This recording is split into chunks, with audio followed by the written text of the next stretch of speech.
Welcome to Research in Colour. My name is Dr. Sarah Al-Naeem. I'm one of your local GPs in Northwest London. Today I'm in Newman Catholic College in the heart of Harlesden. We have got some very special guests from Year 11 who are going to be putting some hard-hitting questions to two consultants from London Northwest NHS Trust. So the key today is to kickstart the conversation about healthcare research, find out what it means to us, and why it's important to get involved. So I hope you all really enjoy the video coming up, and let's get the conversation started.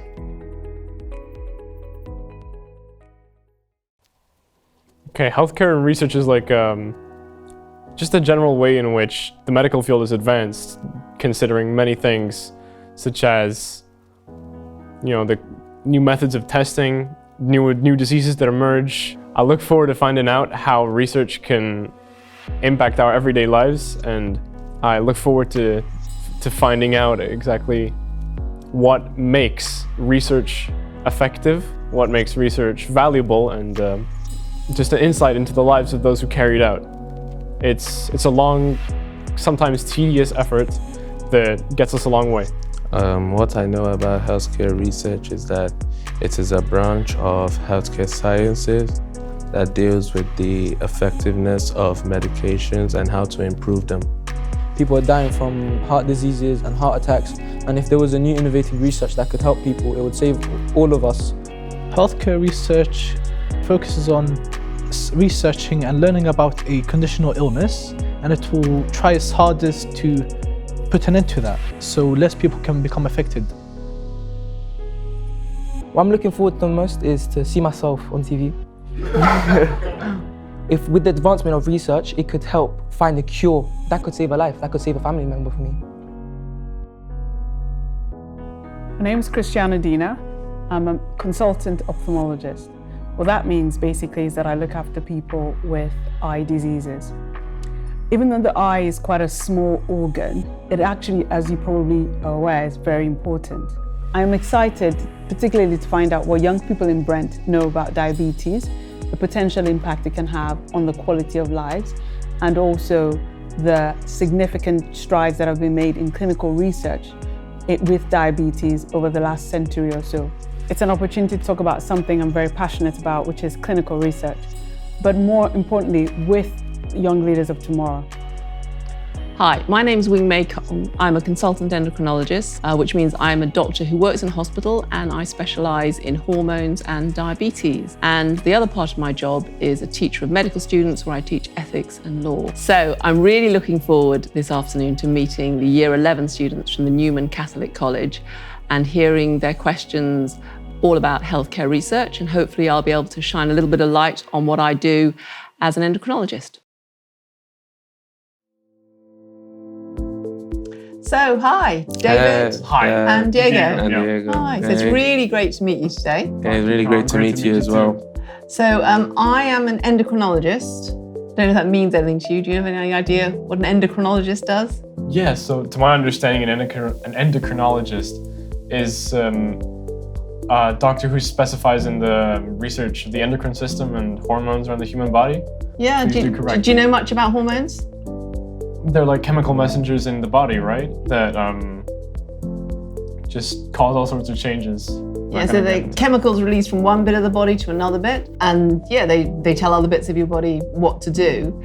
And I got into endocrinology because I just found it really fascinating that you had this kind of complex messaging system where little changes in these chemicals can change how fast your brain works, how fast your heart beats, whether your liver's doing what it's meant to be doing, or for something like diabetes, which is a big area for me, whether it's controlling your blood sugar, whether it goes too high or too low. So it's a really kind of fascinating, complex system, but it's everywhere. It's not like a heart doctor where you can see the heart and what it's doing. These chemicals are invisible. You have to go to the lab to check where they are. Wait, you say that it can affect everywhere. Does it mean like it can also affect the eyes as well? One of the reasons I'm interested in diabetes is because it does affect the eyes, and quite significantly as well.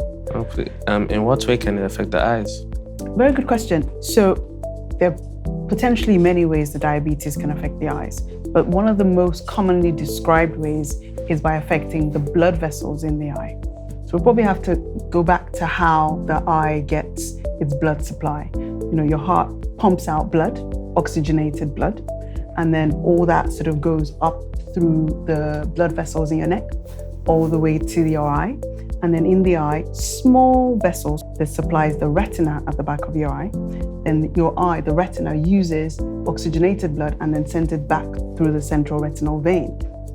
With diabetes, the really small blood vessels at the back of the eye get affected. They start to leak.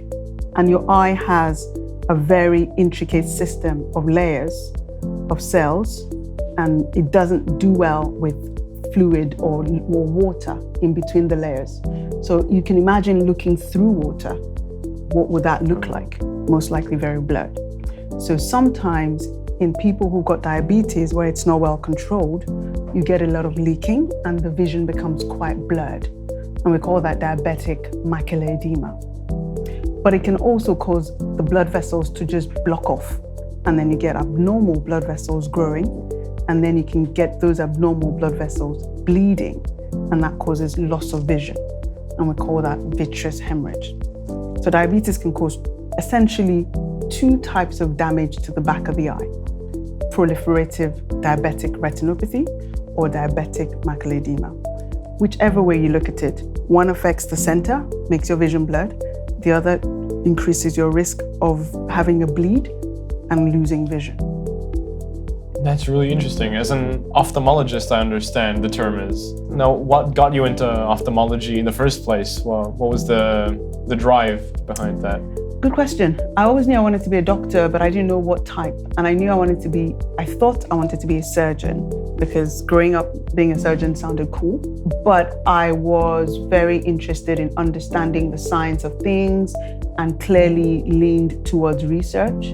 So I thought this might be an area where I can do science and surgery. And that's basically what ophthalmology allows you to do. There's a lot of operating in surgery. So I would be called a miss because I'm a surgeon as opposed to a doctor. And then there's the science aspect of it where you can, if you want to, go into trying to understand why these things, why disease happens, why some treatments work and some don't, and so on. So it's such a rich field for someone who wants to be surgical and medical, essentially. Back to you, Dr. Kong. What do you think made you go into endocrinology?